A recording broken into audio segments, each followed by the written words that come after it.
Alors, les travaux actuels, eh ben, il se trouve que j'ai déjà un article que j'avais publié où j'avais expliqué comment fonctionnait la coudée pharaonique.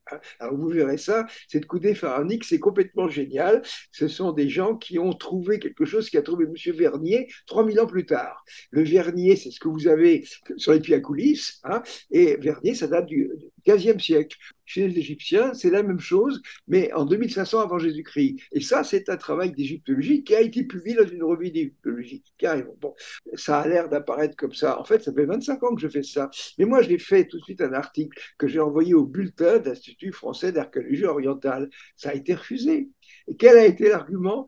Manque d'arguments philologiques. Dans quel papyrus avez-vous trouvé ça? Quelques années, il y a quand même des égyptologues qui sont plus intelligents que la moyenne et plus ouverts, qui se sont dit, écoute, on va essayer de trouver un moyen pour publier toutes ces idées un peu intéressantes, qui ne sont pas des idées farfelues, qui sont des idées techniques. Les Français sont les meilleurs dans ce domaine. On a vraiment compris comment on construisait les pyramides. Garrick a compris comment on mettait les blocs jointifs. C'est extraordinaire, c'est pareil.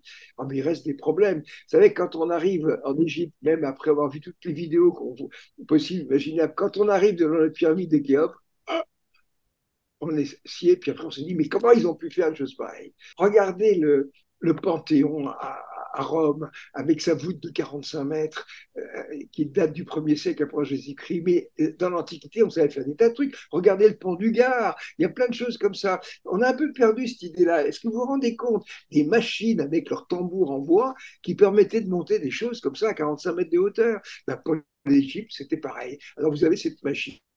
Alors, cette machine, elle était décrite par Hérodote. Donc, j'ai retraduit le texte du grec. Comment dire, moi, je suis un saventurier. La recherche, c'est l'aventure. Voilà.